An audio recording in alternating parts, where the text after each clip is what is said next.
बहुत से लोगों से ये सुनने में मिला है कि पूजा की परमिशन वक्फ बोर्ड की तरफ से दी गई है। नहीं, वक्फ बोर्ड 1964 से लेकर 2023 तक केसेस लड़ रहा है, जीत चुका है। टाइटल का कोई मुद्दा नहीं है, टाइटल वहां पर क्लियर है। The property belongs to Karnataka state board of वक्फ।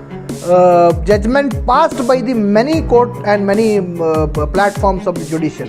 15 लोग दरगाह कमेटी की तरफ से रहेंगे और 15 लोग आंदोला स्वामी जो वहाँ पे रिस्पोंडेंट नंबर 1 है उस केस के अंदर, उनकी तरफ से रहेंगे। पहले सुबह 8 बजे से लेकर 12 बजे तक वहाँ पर संदलमाली की जाएगी और उसके बाद पिटिशनर ऑफ दिस केस वहाँ पे दरगाह शरीफ को छोड़ देंगे। 2 घंटे का टाइम रहेगा क्लीनिंग का। उसके बाद फिर 2 बजे से लेकर 6 बजे तक 4 घंटे का टाइम आंदोला स्वामी को दिया गया। आंदोला स्वामी वो आएंगे अपने 15 लोगों के साथ, वहाँ पर पूजा करेंगे। पूजा करके वो भी जगह को क्या करेंगे, खाली करेंगे। और एडिशनल तौर पर जजमेंट के अंदर जज साहब ने ट्रिब्यूनल की ये लिखा था कि till the disposal of this case कोई भी पार्टी दरगाह के प्रमाइसेस के अंदर इंटर नहीं करेगी, दरगाह के अंदर दाखिल नहीं होगी। और deputy commissioner of the district एक आदमी को वहाँ पर रखते हुए वहाँ की सफाई का ख्याल करेंगे। और अल्हम्दुलिल्लाह 13/2/2023 को ये भी केस राघु चैतन्य सेवा मंडल का डिसमिस होता है। 1964 से लेकर लीगल बैटल चला 2009 तक। शिवलिंग का कहीं पर भी जिक्र नहीं, ना हमारी तरफ से, ना सामने किसी वक्फ बोर्ड की तरफ से, ना किसी सामने क्लेमेंट की तरफ से। This video is sponsored by Mahalakshmi Jewelers, United Hospital, KBN University, Shaheen Group of Institutions, Fine Art Designers, Chulbul Furniture and Lighting, Sparkles International School, Emrilis Premium Cakes and Desserts, and by Adarsh Traders. आज हम वक्फ board के ज़रिए अलंद की दरगाह हज़रत लाडले मशाइख अंसारी रहमतुल्लाहि ताला अलैह के ताल्लुक़ से बात करने मीडिया के रूबरू आए। दरगाह हज़रत लाडले मशाइख अंसारी रहमतुल्लाहि ताला अलैह में ये आज जो माहौल डेवलप किया जा रहा है, सबसे पहले मैं ये बताना चाहता हूँ कि दरगाह हज़रत लाडले मशाइख अंसारी रहमतुल्लाहि ताला अलैह वक्फ गज़ीट नोटिफाइड इंस्टीट्यूशन है जो अलंद तालुक़े में आता है। ये थोड़ा सा प्रेस कॉन्फ्रेंस बड़ी होगी क्योंकि इस पर लीगल फ्रेम में और लीगल केसेस के ताल्लुक़ से डिस्कस करते हुए आवाम में जो गलत फहमियाँ हैं उन गलत फहमियों को दूर करते हुए हिंदू मुस्लिम भाईचारे को बढ़ाने के लिए हम लोग आज ये प्रेस कॉन्फ्रेंस कंडक्ट किए हैं। 1964 में पहला क्लेम दरगाह हज़रत लाडले मशाइख अंसारी रहमतुल्लाहि ताला अलैह में शंकर तुकाराम जोशी नामी एक शख्स की तरफ से फ़ाइल किया गया, जो इस तरीके से फ़ाइल हुआ कि अलंद की TMC में एक एप्लीकेशन फ़ाइल हुई जो दरगाह हज़रत लाडले मशाइख अंसारी रहमतुल्लाहि ताला अलैह का एक मुख्तसर सा इहाता है जो नाम है मज़ार हज़रत मर्दान गैब। ये एक बिल्कुल छोटा सा हिस्सा है जिसका रकबा है 24/33, 24/33। ये रकबा के ऊपर एक क्लेम हुआ किनका, शंकर तुकाराम जोशी साहब का। और शंकर तुकाराम जोशी साहब ने 1964 में TMC में एक एप्लीकेशन फ़ाइल किया कंस्ट्रक्शन परमिशन के लिए। क्या कंस्ट्रक्शन परमिशन के लिए कि उन्होंने कंस्ट्रक्शन परमिशन पूछा कि मैं ये 24/33 पर राघु चैतन्य का टेम्पल कंस्ट्रक्शन करना चाहता हूँ, इसका कंस्ट्रक्शन का परमिशन आपको दीजिए, इन द ईयर ऑफ 1964। उसके बाद कंटिन्यूसली 4 साल इसका हियरिंग चला और 7/12/1964 में उस टाइम के वक्फ बोर्ड के सेक्रेटरी, चूँकि उस टाइम पे वक्फ बोर्ड अभी कॉन्स्टिट्यूट नहीं हुआ था, तो उस टाइम पे मैसूर मुस्लिम वक्फ बोर्ड जो था उस टाइम पे उस वक्त के सेक्रेटरी साहब ने, मैसूर स्टेट मुस्लिम वक्फ बोर्ड के सेक्रेटरी साहब ने 7/12/1964 को TMC अलंद के अंदर एक अपना ऑब्जेक्शन फाइल किया और ये बात कही कि जिस जगह पर कंस्ट्रक्शन परमिशन पूछा गया है वो जगह वक्फ बोर्ड की मिल्कियत है और दरगाह हज़रत लाडले मशाइख अंसारी की एक छोटा सा हिस्सा है। उस पर 1964 से लेकर 1968 तक एक बहुत बड़ी इंक्वायरी इसके ऊपर चली और वहाँ पर TMC के द्वारा, TMC के ज़रिए एक सर्वे कंडक्ट किया गया, स्पॉट सर्वे कंडक्ट किया गया, जिसमें दोनों पार्टीज़ को यानी वक्फ बोर्ड को और वक्फ बोर्ड के साथ साथ ये शंकर तुकाराम जोशी साहब को और इनके एडवोकेट्स को सामने रखते हुए TMC ने सर्वे कंडक्ट किया और TMC ने सर्वे कंडक्ट करके 31 दिसंबर 1968 को तुकाराम जोशी साहब के एप्लीकेशन ऑफ कंस्ट्रक्शन परमिशन को रिजेक्ट कर दिया। रिजेक्ट करके उन्होंने यहाँ पर सर्वे के बाद ये कहा कि ये जो 24/33 का जो इहाता है ये दरगाह हज़रत मज़ार शरीफ हज़रत मर्दान गैब का इहाता है और ये वक्फ़ की प्रॉपर्टी है। ये पहला केस कब फाइल हुआ इसका? 1964 में, जो टीएमसी में रिजेक्ट होता है 1968 में। उसके बाद सीरीज़ ऑफ केसेस चलते हैं। 1969 में यहाँ पे टीएमसी का 1968 में एप्लीकेशन रिजेक्ट होता है। उसके बाद 1969 में ओएस फाइल होता है 55 ऑफ 1969, जिसमें रागू चैतन्य सेवा मंडल अलंद की तरफ से प्रॉपर्टी को सूट क्लेम किया जाता है और वो 1969 से लेकर 1972 तक ये केस चलता है। 1972 के बाद ये केस 1972 में डिसमिस फॉर नॉन प्रोसिक्यूशन होता है। Dismiss for non prosecution in the means कि सामने वाली पार्टी जिसने क्लेम फाइल किया था कि ये हमारी जगह है, वो बिफोर द कोर्ट हियरिंग के लिए नहीं आई। ये केस 1969 का जो केस था 1972 में डिसमिस फॉर नॉन प्रोसिक्यूशन होता है। उसके बाद 1972 से लेकर 1993 तक 21 साल का जो अरसा गुजरा, ये 21 साल के अरसे में वहाँ पर कुछ भी लीगल बैटल्स नहीं होती हैं। आफ्टर 1992 इंसिडेंट इन इंडिया, 1993 में फिर से ये केस फाइल होता है। 1972 में उनका क्लेम रिजेक्ट हुआ ओएस नंबर 55 ऑफ 1969 में। उसके बाद 21 साल तक कोई लीगल बैटल नहीं है। फिर वो केस फाइल होता है 1993 के अंदर और वो नंबर उसको रीनेम किया जाता है। उस केस को जो नॉन प्रोसिक्यूशन में डिसमिस हुआ था उसको फिर से रिकॉल करने की कोशिश वो करते हैं और उसको रीनंबरिंग देकर 318 ऑफ 1993 का नंबर उस केस को दिया जाता है। 318 ऑफ 1993 और ये केस 1993 से लेकर 18/8/2009 तक चलता है और फिर सेम ये केस डिसमिस होता है नॉन प्रोसिक्यूशन के ऊपर। इस केस में भी सामने वाली पार्टी जिसने अपना क्लेम दायर किया था वो बिफोर द कोर्ट नहीं आए, इसीलिए ये केस भी 318 of 1993 is dismissed for non prosecution on the date of 18/8/2009। 2009 में ये केस को कोर्ट क्या करता है, डिसमिस फॉर नॉन प्रोसिक्यूशन के अंदर इसको डिसमिस कर देता है। फिर जब यह डिसमिस फॉर नॉन प्रोसिक्यूशन होता है तो फिर before the court miscellaneous appeal file होती है। फर्स्ट एडिशनल सिविल जज गुलबर्गा में मिसलीनियस अपील फाइल होती है, मिसलीनियस केस फाइल होता है 14 ऑफ 2009। यही पार्टी, यही क्लेम, यही मज़ार मुबारक, यही उनका बोलना कि यहाँ पर रागू चैतन्य की समाधि है। अभी आज जो क्लेम चल रहा है, लिंग का जो क्लेम चल रहा है कि यहाँ पर शिवलिंग है, अभी तक शिवलिंग कोई पेपर के अंदर, कोई क्लेम के अंदर नहीं है। 2009 की मैं बात कर रहा हूँ। 1964 से लेकर लीगल बैटल चला 2009 तक, शिवलिंग का कहीं पर भी जिक्र नहीं, ना हमारी तरफ से, ना सामने किसी वक्फ बोर्ड की तरफ से, ना किसी सामने क्लेमेंट की तरफ से। उनका बोलना क्या था कि रागू चैतन्य की यहाँ पर, श्री रागू चैतन्य की यहाँ पर क्या है, समाधि है। फिर से वो केस को क्या करते हैं, मिसलीनियस फाइल करते हैं बिफोर फर्स्ट एडिशनल सिविल जज 2009 में, जिसका केस नंबर है 14 ऑफ 2009। 14 ऑफ 2009। इसमें क्या होता है, फर्स्ट एडिशनल सिविल जज कलबुर्गी इस केस को और उनके क्लेम को 2000 रुपये की कॉस्ट के साथ डिसमिस करते हैं। 2000 रुपये की कॉस्ट के साथ डिसमिस किया जाता है। कौन सा केस, 14 ऑफ 2009, जो क्लेम उन्होंने वहाँ पर समाधि का किया था।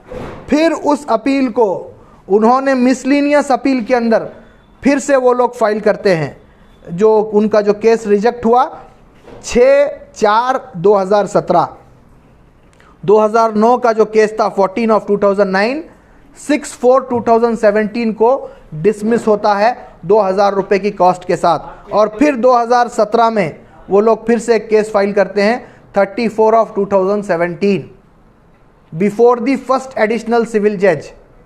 और अल्हम्दुलिल्लाह 13/2/2023 को ये भी केस रागू चैतन्य सेवा मंडल का डिसमिस होता है ऑन द मेरिट। और वहाँ पर कोर्ट अपने जजमेंट के अंदर ये करार देता है कि फ़लानी जो प्रॉपर्टी है वो property belongs to Karnataka state board of Auqaf और वो मज़ार शरीफ है हज़रत मर्दान गैब रहमतुल्लाहि ताला अलैह की। यहाँ पर इस दौरान ये जब केस के जो सीरीज़ चल रहे हैं, इस दौरान मस्जिद दरगाह कमेटी वक्फ ट्रिब्यूनल से अप्रोच होती है 2021 में, फरवरी 2021 में, और वक्फ ट्रिब्यूनल से ये अपील करती है कि कुछ शरपसंद लोग यहाँ पर माहौल को ख़राब करने की कोशिश कर रहे हैं, उन शरपसंद लोगों को माहौल ख़राब करने से रोका जाए। तो 2021 में वक्फ ट्रिब्यूनल ने, जो कि वक्फ बोर्ड की एक कॉन्स्टिट्यूटेड अदालत है, वक्फ बोर्ड नहीं है, वक्फ बोर्ड की कॉन्स्टिट्यूटेड अदालत है, वो क्या करती है, स्टेटस को का ऑर्डर पास करती है और कहती है कि इस केस के अंदर जब तक डिसमिस नहीं होता, ये डिस्पोज ऑफ नहीं होता, जैसा है वैसे ही रहेगा। उसके बाद 2021 में क्या हुआ, हम लोगों ने देखा किस तरीके से माहौल ख़राब करने की कोशिश की गई, किस तरीके से माहौल को ख़राब किया गया, कितने लोग परेशान हुए, कितने लोगों को जेलों में डाला गया, कितने लोगों के ऊपर केसेस किए गए। ये तमाम चीज़ें हमारे पास हमारी आँखों के सामने हैं। अब वही केस के अंदर फिर से एक मर्तबा एक अपील फ़ाइल होती है पूजा का परमिशन के लिए, और यहाँ पर वक्फ ट्रिब्यूनल 13/2/2023 को एक जजमेंट पास करता है और वहाँ पर ये कहता है कि 15 लोग दरगाह कमेटी की तरफ से रहेंगे, सेक्रेटरी की तरफ से सेक्रेटरी के साथ, और 15 लोग आंदोला स्वामी जो वहाँ पे रिस्पोंडेंट नंबर 1 है उस केस के अंदर, उनकी तरफ से रहेंगे। पहले सुबह 8 बजे से लेकर 12 बजे तक वहाँ पर संदलमाली की जाएगी और उसके बाद पिटिशनर ऑफ दिस केस वहाँ पे दरगाह शरीफ को छोड़ देंगे। 2 घंटे का टाइम रहेगा क्लीनिंग का। उसके बाद फिर 4 बजे से लेकर 2 बजे से लेकर फिर 8 बजे तक 6 बजे तक 4 घंटे का टाइम फिर वहाँ के आंदोला स्वामी को दिया गया। आंदोला स्वामी वो आएंगे अपने 15 लोगों के साथ, वहाँ पर पूजा करेंगे, पूजा करके वो भी जगह को क्या करेंगे, खाली करेंगे। और एडिशनल तौर पर जजमेंट के अंदर जज साहब ने ट्रिब्यूनल की ये लिखा था कि till the disposal of this case कोई भी पार्टी दरगाह के प्रमाइसेस के अंदर इंटर नहीं करेगी, दरगाह के अंदर दाखिल नहीं होगी, और deputy commissioner of the district एक आदमी को वहाँ पर रखते हुए वहाँ की सफाई का ख्याल करेंगे। तो वहाँ पर फिर इस जजमेंट के ऊपर हम लोगों ने CRP फाइल किया before the honourable high court of Karnataka Kalaburagi bench में, जो आज जिसका फ़ैसला आया है। और कलबुर्गी बेंच में वहाँ पर आज एक फ़ैसला हुआ है कि उन्होंने part of the judgment passed by the honourable Waqf tribunal को स्टे किया है और पार्ट को उन्होंने एज इट इज़ रखा है। अब ये हाई कोर्ट के जजमेंट को मैं थोड़ा सा ब्रीफ करता हूँ कि हाई कोर्ट का कहना ये है कि 15 लोगों की जो पूजा की परमिशन दी गई है उसको हाई कोर्ट ने कंडीशन लगाई है। क्या कंडीशन लगाई है कि ऑनरेबल हाई कोर्ट ने ये कंडीशन लगाई है कि ये पूजा के टाइम पर वहाँ पर जो चीज़ें हैं उनके साथ छेड़छाड़ नहीं की जाएगी, उनके साथ तब्दीली नहीं होगी, वहाँ की किसी भी चीज़ को चेंज करने का काम वो 15 लोग नहीं करेंगे, वहाँ के स्ट्रक्चर को बिगाड़ने का काम वो 15 लोग नहीं करेंगे। उसके बाद एडिशनल कोर्ट ने ये कहा है कि ये जो रिस्ट्रिक्शन लगाए गए थे कमेटी पर, वक्फ बोर्ड पर और तमाम लोगों पर कि ये टाइम पूजा कंप्लीट होने के बाद कोई भी डिस्पोजल ऑफ केस तक वहाँ पर नहीं जा सकता, उसको honourable Karnataka state of Karnataka high court ने कलबुर्गी बेंच ने स्टे लगा दिया है। और ये कहा है कि वक्फ बोर्ड का प्रॉपर्टी है, वक्फ बोर्ड वहाँ पर जा सकता है और उसको केयर ऑफ कर सकता है। मैं इस ज़िमन में मोहतरम वाली जनाब शाफ़ी सादी साहब का दिल की अमीर गहराइयों से शुक्रगुजार हूँ कि आपने ऑन टाइम फ़ैसला लेते हुए वक्फ बोर्ड की तरफ से सीनियर कौंसिल मोहतरमा अनुराधा मैडम को इसके अंदर हायर किया और वहाँ पर उन्होंने अच्छा आर्गूमेंट वक्फ बोर्ड की तरफ से किया। इसी के साथ साथ मैं लीगल चेयरमैन आली वक्फ बोर्ड के लीगल चेयरमैन आली जनाब रियाज खान साहब का दिल की अमीर गहराइयों से मैं शुक्रगुजार हूँ कि सिर्फ एक दिन के अंदर ये केस को समझते हुए उन्होंने इसमें अपना मदाखिलत करते हुए लीगल काउंसिल मोहतरमा अनुराधा मैडम को इसके अंदर प्रिपरेशन के साथ यहाँ पर लाते हुए वक्फ बोर्ड का स्टेटस को बहाल करवाया और मैं मुबारकबाद पेश करता हूं आली जनाब हनीफ साहब को, जिन्होंने ये केस के अंदर रहनुमाई फरमाई है। और इसके साथ साथ ये एक सेपरेट केस है जो कमेटी वालों ने फाइल किया था, जो अभी हॉनरेबल कोर्ट के बिफोर चल रहा है। लेकिन सीरीज ऑफ केसेस जो 1964 से लेकर 2023 तक चले हैं, उसमें वन साइडेड वक्फ बोर्ड को कामयाबी हासिल हुई है।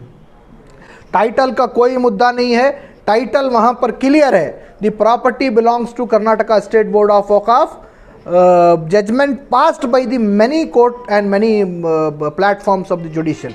तो मैं यहाँ पर ख़ास तौर पर अलंद के नौजवानों से, अलंद की आवाम से, चाहे वो मुस्लिम नौजवान हो चाहे वो हिंदू नौजवान हो, हम इस मुल्क की गंगा जमनी तहजीब को मानने वाले लोग हैं। मैं वक्फ बोर्ड की जानिब से तमाम कम्युनिटीज़ से, अलंद की, गुलबर्गा की तमाम कम्युनिटीज़ से दिल की अमीर गहराइयों से अपील करता हूँ, आप उसको रागू चैतन्य का समाधि मान रहे हैं, हम उसको दरगाह मज़ार हज़रत मर्दान गैब मान रहे हैं। ना मैं समझता हूँ कि हज़रत मर्दान गैब की ये तालीमात होंगी, ना मैं समझता हूँ कि रागू चैतन्य की ये तालीमात होंगी कि एक दूसरे के साथ लड़ के मुल्क के अमन व अमान को ख़राब किया जाए। मैं अपील करता हूँ कि अलंद के अमन व अमान को आप बरकरार रखिए। लीगल फ़ाइट इंशाअल्लाह वक्फ बोर्ड मौलाना शाफ़ी सादी साहब की क़ियादत में लड़ेगा। और ये ओएस के ताल्लुक़ से मैं क्लियर करता चलूँ, बहुत से लोगों से ये सुनने में मिला है कि पूजा की परमिशन वक्फ बोर्ड की तरफ से दी गई है। नहीं, वक्फ बोर्ड 1964 से लेकर 2023 तक केसेस लड़ रहा है, जीत चुका है। ये जो कंप्लेंट, ये जो ओएस फाइल हुआ था, ये दरगाह कमेटी की तरफ से फाइल हुआ था, जिसमें वक्फ बोर्ड भी रिस्पोंडेंट है। रिस्पोंडेंट नंबर 2 वक्फ बोर्ड है, कमेटी की तरफ से जो केस फाइल हुआ है। यहाँ पर वक्फ बोर्ड ने परमिशन नहीं दी है, वक्फ ट्रिब्यूनल ने दी है, और जिसको कंडीशनल के तौर पर ऑनरेबल हाई कोर्ट ने उसके वो कंडीशंस लगाई है, और वो कंडीशंस को फुलफ़िल करते हुए वो 15 लोग आएंगे, वो अपनी पूजा परफॉर्म करेंगे। ऑनरेबल सीनियर काउंसिल ने आज अपने ब्रीफिंग में, कोर्ट में, आर्गूमेंट में ये कहा कि हिंदू भी आ सकता है, मुसलमान भी आ सकता है। हम मर्दान गैब मानते हैं, आप कोई दूसरी चीज़ मानते हैं, समाधि मानते हैं, आपको भी वहाँ पर अपने रिस्पेक्ट पे करने का इख्तियार है, हमको भी वहाँ पे अपने रिस्पेक्ट पे करने का इख्तियार है। आप ख्वाजा बंदा नवाज़ की दरगाह में जाते हैं, वहाँ पर आप अपनी रिस्पेक्ट को पे करते हैं, हिंदू भाई हमारे, हम जाते हैं, हमारे रिस्पेक्ट को पे करते हैं। वहाँ पर आइए, अपने रिस्पेक्ट को आप वहाँ पे कीजिए, लेकिन उसके स्ट्रक्चर को चेंज कर हम स्ट्रक्चर को चेंज कर उसको समाधि बनाएंगे, इस तरीके की बातों को कर्नाटका स्टेट बोर्ड ऑफ वक़ाफ़ नहीं मानती। और मैं इस प्रेस कॉन्फ्रेंस के ज़रिए deputy commissioner of the district और सुपरिटेंडेंट ऑफ पुलिस से मैं अपील करता हूँ कि अमन व अमान को बरकरार रखने के लिए और अलंद की फ़िज़ा को अमन के साथ कायम रखने के लिए डिस्ट्रिक्ट एडमिनिस्ट्रेशन जो भी इक़दाम उठा रहा है, कर्नाटका स्टेट बोर्ड ऑफ वक़ाफ़ मुकम्मल तौर पर उसके साथ खड़ी है, और डिस्ट्रिक्ट एडमिनिस्ट्रेशन का हम साथ इस मुल्क के अमन व अमान को बरकरार रखने के लिए देंगे। और हम गुजारिश करते हैं कि किसी के ज़रिए से इस मुल्क की माइनॉरिटी पे अगर सितम ढाया जा रहा है तो ये आपकी रिस्पॉन्सिबिलिटी है, आपको आना है और माइनॉरिटी को प्रोटेक्ट करने का काम करना है। अस्सलामु अलैकुम वरहमतुल्लाहि वबरकातुहू। This video is sponsored by Mahalakshmi Jewelers, United Hospital, KBN University, Shahin Group of Institutions, Fine Art Designers, Chulbul Furniture and Lighting, Sparkles International School, Emrilis Premium Cakes and Desserts, and by Adas Traders.